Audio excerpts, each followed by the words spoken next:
अच्छा, हमारे यहाँ एक आम ट्रेंड ये है कि जो लोग कलम पकड़ते हैं वो खुदाल नहीं उठा सकते, वो कोई मेहनत का काम नहीं करते, और जो लोग खुदाल चला सकते हैं, जो लोग फावड़ा चला सकते हैं, जो लोग हथौड़ा चला सकते हैं, वो पढ़ाई नहीं कर सकते। ये बड़ा अनफॉर्चुनेट है। वैसे तो और भी बहुत सारी चीज़ें अनफॉर्चुनेट हैं हमारे यहाँ एज ए नेशन, लेकिन ये भी बड़ी एक अनफॉर्चुनेट बात है, बड़ी बदकिस्मती की बात है कि हम जो हैं, जो पढ़े लिखे लोग हैं, वो मज़दूरी नहीं कर सकते। ठीक है, तो और जो मज़दूर तबका है, जो मेहनत कश तबका है, उसको कलम से कोई ताल्लुक़ नहीं है। तो मेरा ख़्याल है आइडियल सिचुएशन ये है कि आप जिस्मानी तौर पर भी मज़बूत हों और दिमागी तौर पर भी मज़बूत हों। तो जो लोग भी कलम का काम करते हैं उन लोगों के लिए ये बहुत ज़रूरी है कि जिस्मानी तौर पे भी अपने आप को फ़िट करें। ठीक है ना, एक सेहतमंद जिस्म में ही एक सेहतमंद दिमाग होता है। यानी इसका कहने का मकसद ये है कि अगर आप जिस्मानी तौर पे फ़िट होंगे तो दिमागी तौर पर भी आप फ्रेश रहेंगे। ठीक है, तो हमारे एक दोस्त हैं, एक्चुअलिस्ट हैं। एक्चुअलिस्ट जो है वो एक बड़ा दिमाग होता है। किसी मुल्क में, पाकिस्तान में शायद 16 से 20 लोग एक्चुअलिस्ट होंगे। एक्चुअलिस्ट को आप आसान लफ्ज़ों में, अगर आपको एक्चुअली का मतलब नहीं पता तो एक्चुअलिस्ट समझ लें, मैथमेटिक्स का कीड़ा होता है।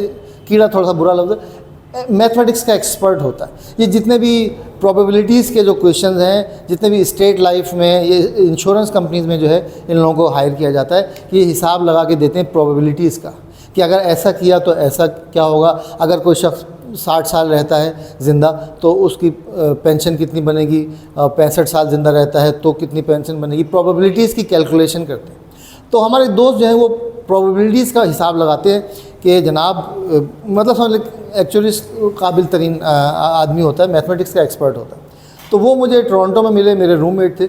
तो वो जो थे ज़ाहिर एक्चुअलिस्ट थे, काबिल आदमी थे। तो वो जब जॉब से आते थे तो थक जाया करते थे और वो कहते थे यार प्लीज़, वो आके 2 घंटे सोते थे। कहते यार मैं बहुत थक गया हूँ, मैंने बहुत मेहनत का काम किया है, मैं थक गया हूँ। तो वो 2 घंटे आन के रेस्ट किया करते थे। अच्छा, कलम पकड़ने वाले आदमी थे, तो मैंने आपको बताया कि कलम पकड़ने वाले लोग हमारी कौम में जो है वो जिस्मानी तौर पर बड़े काहिल होते हैं, अनफॉर्चुनेटली। तो मैंने उनसे ये कहा, मैंने कहा मेरे भाई, आप प्रोबेबिलिटीज़ का हिसाब लगाते हैं, आप कैलकुलेशन का हिसाब लगाते हैं, आपकी एज है आज 42 ईयर्स, और आपने ये कितनी साल की पढ़ाई की है जो आप एक्चुअलिस्ट बने? कहने लगे लगा लें हिसाब, मैं कोई तकरीबन 20 साल या 25 साल तो मैंने इसकी पढ़ाई की है, 20 से 25 साल मैंने एक्चुअलिस्ट बनने में मुझे लग गए। मैंने कहा 20 से 25 साल, चलें 20 साल लगाते हैं कि आपने 20 साल मेहनत की एक्चुअलिस्ट बनने में। आज आप 38 के या 38 के थे शायद, या 40 के थे उस वक्त। तो मैंने कहा आज आप 40 ईयर्स के हो गए हैं, तो आप इससे जो 20 साल आपने मेहनत की है उससे फ़ायदा कितने साल उठा पाएंगे? आपकी जिस्मानी कैफियत से लगता है कि मुश्किल से 55 साल में आप रिटायर हो जाएंगे। जितने जल्दी आप थक जाते हैं, मुझे लगता है कि 55 साल बहुत चलेगा। आप हो सकता है 55 ईयर्स में, 50 ईयर्स में ही आप कहते हैं यार बस अब काम नहीं होता।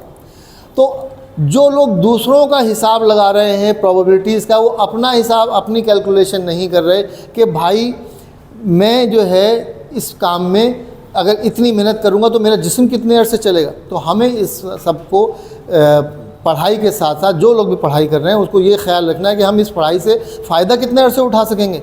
अगर हम 55 साल की उम्र में बेकार हो गए और रिटायर हो गए, थक गए, तो हमारी सारी मेहनत ज़ाया हो गई। अगर आपने 20 साल कोई काम हासिल करने में कोई मेहनत की है तो कम से कम 40 साल तो उसका फ़ायदा उठाएं। ठीक है,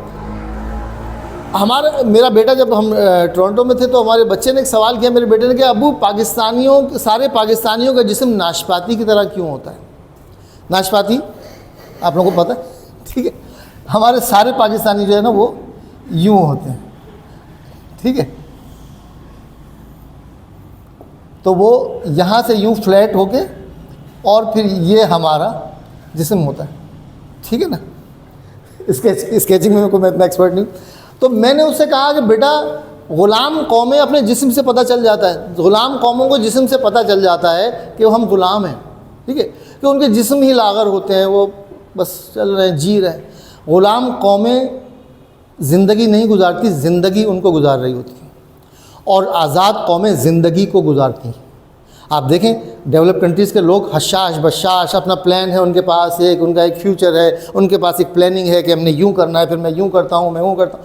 जो एक्चुअलीज़ की मैं बात कर रहा था कि हमारे जो दोस्त थे वो एक्चुअलीज़ जो थे वो जॉब से आते थे तो 2 घंटे सोते थे कि मैं थक गया हूँ यार, शोर मत करो प्लीज़, तुम लोग टीवी देख रहे हो, आवाज़ तेज़ है इसकी, मुझे थकन हो रही है। और जो कैनेडियन जो एक्चुअलीज़ था वो शाम को आने के बाद वो जॉगिंग करते थे वो लोग, ठीक है ना, वो क्या नाम है, रस्सी कूदते थे, रोप जंपिंग करते थे, और हमारे वाले जो थे वो थक जाते थे।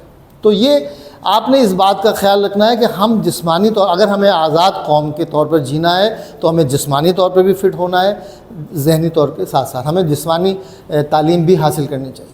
मुझे 2 आदमियों का पेट निकला हुआ देख के बहुत गुस्सा आता है, एक आलिम का, मजहबी आलिम, और एक डॉक्टर का।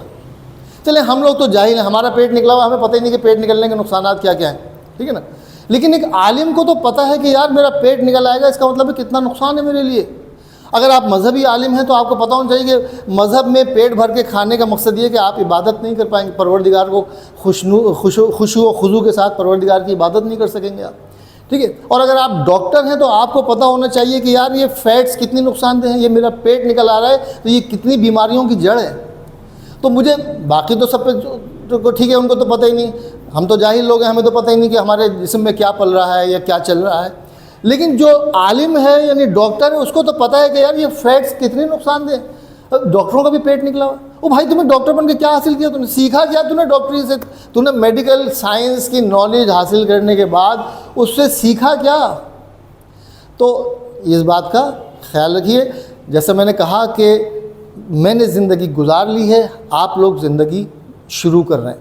तो ये छोटी छोटी बातें अगर आप अपने जहन में रखेंगे तो इंशाल्लाह एक कामयाब इंसान के तौर पर आप उभरेंगे और एक मजबूत कौम के तौर पर आप लोग अपने मुल्क को, अपने कौम को रिप्रेजेंट करेंगे। बहुत बहुत शुक्रिया, धन्यवाद, अरिगातो गोजाइमाशिता।